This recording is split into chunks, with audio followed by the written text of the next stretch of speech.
The topic today is what I've learned over my pro career as a bodybuilder.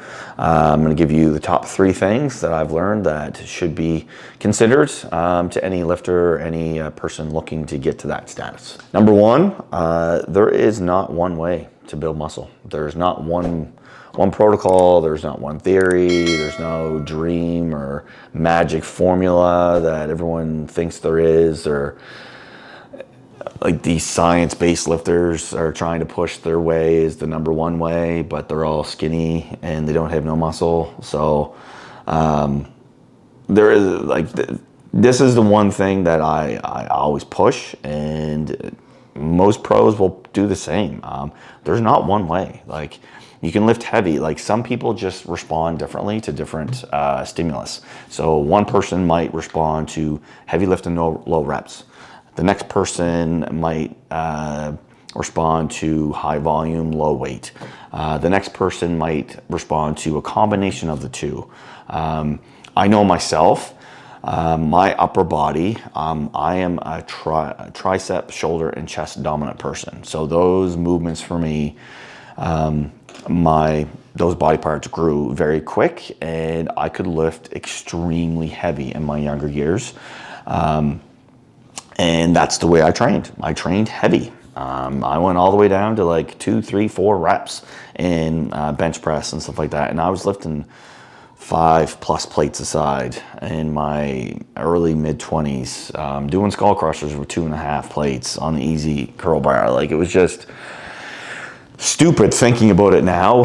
I would never attempt any of those weights, but that's what worked for me. I tried to do the same for legs. I lifted heavy, all that stuff, but none of that worked. Once I got my second coach and he introduced me to volume, my legs responded. So that goes to show that even in your own body, certain body parts will respond differently, and you have to figure that out. And essentially that is what experience is. And this is why I kind of laugh with all these science-based guys, like, read the literature, read the research.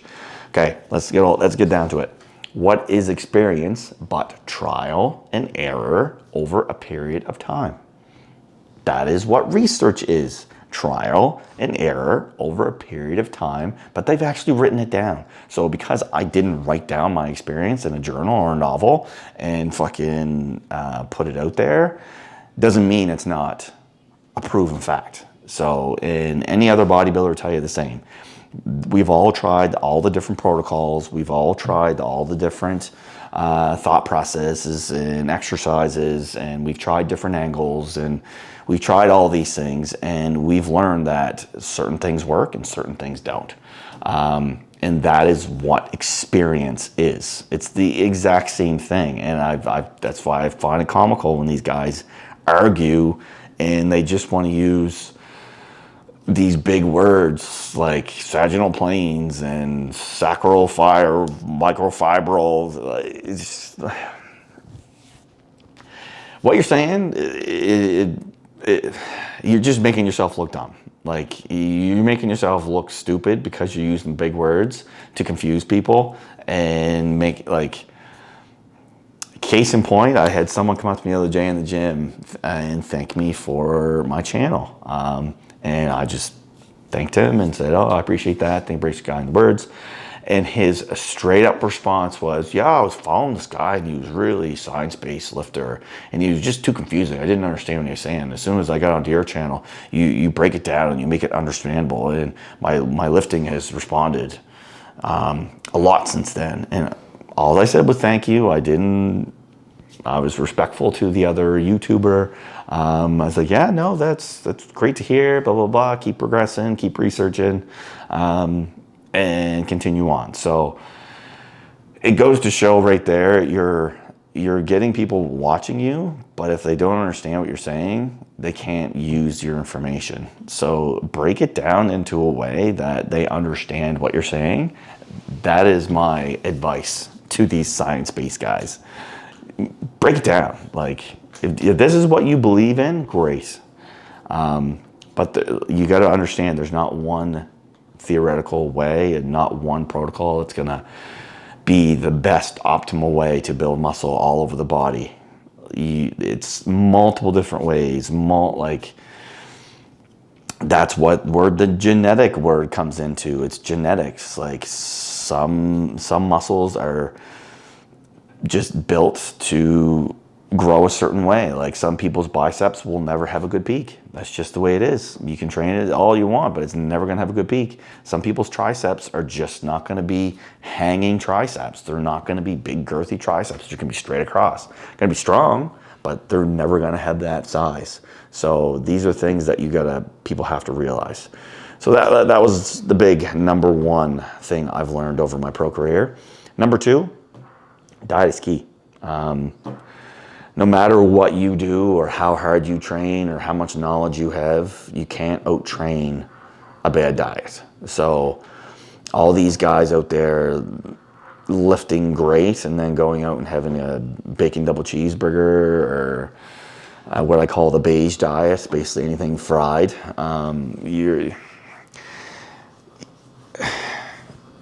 basically what you're doing is you're flushing down the toilet of all your hard work.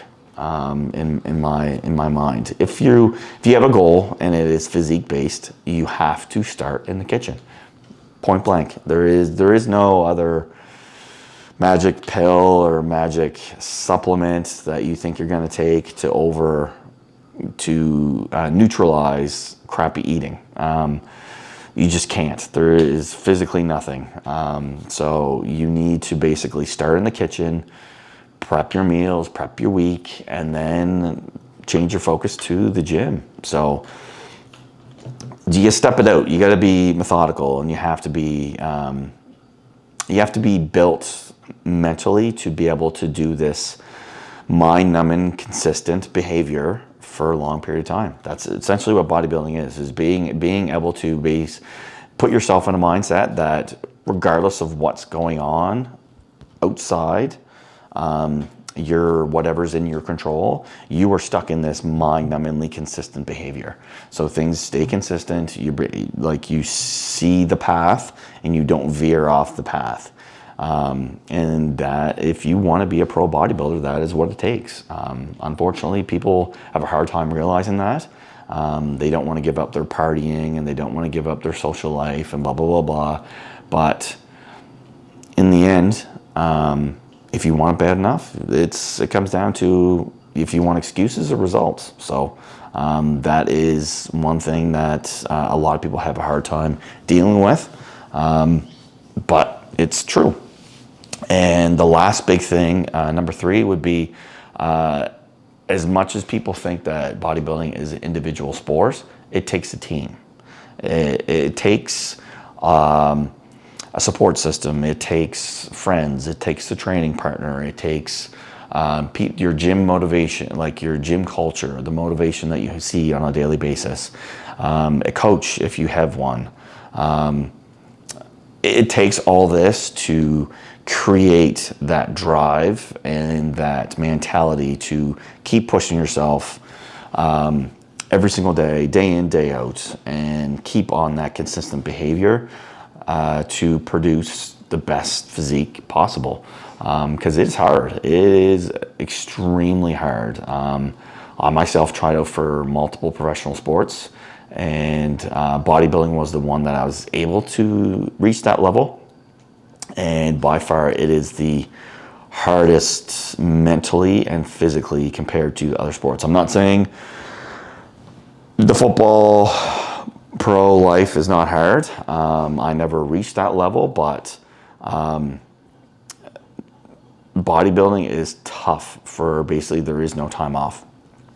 You can't take that foot off the gas at any moment in time because the next guy is doing the exact same thing. He is giving it 365 without taking any time off. So this is that one sport that the more hard work you put in, the more successful you'll be. And that is a big thing. Like for myself, if I didn't have my wife and my kids and the close friends that I have at the gym, I was unfortunately never lucky enough to get that training partner, that week in, week out training partner. I had flashes of it through my career.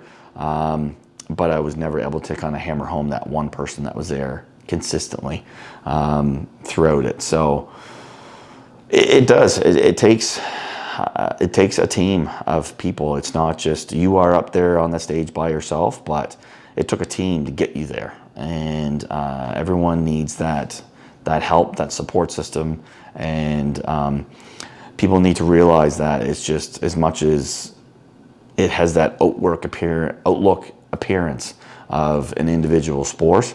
You need people in your corner to kind of be there to support you in the wins and the losses, in the triumphs and the fails, because it's a mental grind, and you're going to need those people there. So don't alienate yourself to the point where it's all me, it's only me, I just do it myself, blah, blah, blah.